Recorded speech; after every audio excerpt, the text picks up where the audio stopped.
Canon EOS R10 versus Nikon Z50, mirrorless showdown. Hey everyone, welcome back to the channel. If you're a photography enthusiast or just looking to get into the world of mirrorless cameras, you're in the right place. Today, we're going to be doing a head-to-head comparison of two popular crop sensor mirrorless cameras, the Canon EOS R10 and the Nikon Z50. Both of these cameras have made waves in the photography community with their performance, features, and price points. So, which one is the better option for your needs? Let's break them down and see how they stack up against each other. Let's start with design and build quality. Both the Canon EOS R10 and the Nikon Z50 are compact, lightweight cameras, perfect for on-the-go shooting. The Canon EOS R10 has a modern design with a larger grip, ideal for longer sessions. It features a fully articulating touchscreen, great for vloggers. The Nikon Z50 has a retro design and a tilting touchscreen. Both cameras are well built and comfortable to use. Choose the R10 for a larger grip and articulating screen, or the Z50 for a compact retro design. Now let's talk image quality. Both of these cameras feature 24-megapixel APS-C sensors, so you're getting plenty of detail. But there are some differences. The Canon EOS R10 produces images with vibrant, punchy colors that are pleasing straight out of the camera. Canon's color science is well regarded and the R10 continues that tradition. The Nikon Z50, on the other hand, tends to produce images with slightly more neutral colors and a bit more contrast. This can be a good or bad thing depending on your personal taste. In terms of dynamic range, both cameras perform admirably for their class.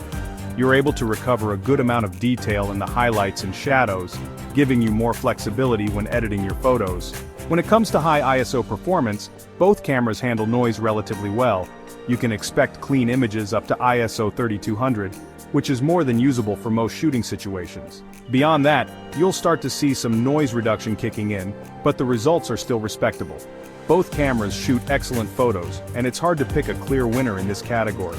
The Canon EOS R10 might appeal to those who prefer punchier colors, while the Nikon Z50's more neutral color profile might be more appealing to photographers who prefer to fine-tune their images in post-processing.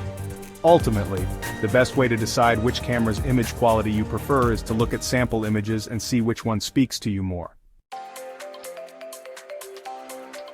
Chapter 3. Video Performance 4K Showdown. Let's talk video.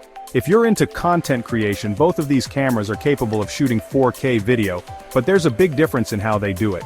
The Canon EOS R10 can shoot 4K video at up to 30 frames per second using the full width of the sensor, which means you're getting the most out of your lens. It also offers 1080p video at up to 60 frames per second, which is great for slow motion footage. And here's the kicker, the R10 offers Canon's renowned dual-pixel CMOS AF system for video, which means you get incredibly smooth and accurate autofocus while recording. It's a game changer for vloggers and solo shooters. The Nikon Z50, on the other hand, can also shoot 4K video at up to 30 frames per second, but it applies a 1.5 times crop factor, which means you're not utilizing the full sensor width. This can be a drawback if you're shooting in tight spaces or want to use wider lenses. The Z50 also offers 1080p video at up to 120 frames per second, which is great for even slower slow-motion footage. However, the Z50's autofocus in video mode isn't quite as advanced as the R10's.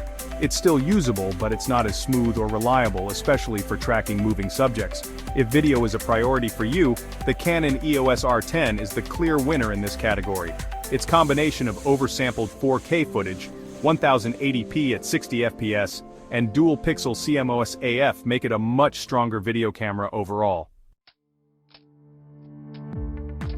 Chapter 4. Performance and Features Speed Demons. Now let's talk performance. Both of these cameras are quick but in different ways. The Canon EOS R10 boasts an impressive 23 frames per second continuous shooting speed. That's faster than many professional-level cameras. This makes it fantastic for fast action shots like sports or wildlife. The Nikon Z50, while not as fast, still holds its own with 11 frames per second. It's capable of handling most everyday shooting situations. Both cameras perform well in autofocus, but the Canon EOS R10 has a slight edge. It utilizes Canon's dual-pixel CMOS AF system, impressive for stills and video. The R10 locks onto subjects quickly and accurately, even in low light. The Nikon Z50's autofocus system is also very good, utilizing a hybrid autofocus system. It's generally fast and accurate, but can struggle more than the R10 in low light. Both cameras offer a good selection of shooting modes, including manual and automatic. The Canon EOS R10 has an edge with focus bracketing and stacking for macro photography. Overall, both cameras offer excellent performance, but the Canon EOS R10's speed and autofocus give it a slight advantage. Chapter 5: Price and Value, Bang for your buck. Finally, let's talk about price. The Canon EOS R10 typically comes in around $979 body only, and it offers great value for the features you get, especially the autofocus and video capabilities. You're getting a camera that can shoot 4K video with excellent autofocus, capture stunning stills with its 24-megapixel sensor, and keep up with fast-action subjects thanks to its impressive continuous shooting speed. The Nikon Z50, on the other hand, is slightly more affordable, usually priced around $846 body only. It's still a very capable camera with great image quality and a user-friendly design. If you're on a tighter budget or prioritize stills photography over video, the Z50 might be a more attractive option. Both cameras offer excellent value for their respective price points. The best choice for you will depend on your budget and your specific needs. If you need the best possible video performance and autofocus, the R10 is worth the extra money. But if you're primarily interested in stills photography and want to save a few bucks, the Z50 is a fantastic option. So, which one should you choose? If you're a vlogger or someone who's into video production with smooth autofocus and a vari-angle screen, the Canon EOS R10 is definitely the better option for you. On the other hand, if you're more into photography and want a slightly more affordable camera with great image quality and ergonomics, the Nikon Z50 could be a perfect fit. Let me know in the comments which camera you prefer or if you have any questions about either of these models. And if you enjoyed this comparison, don't forget to like, subscribe, and hit the bell icon for more tech reviews. See you in the next video. Thanks for watching and happy shooting.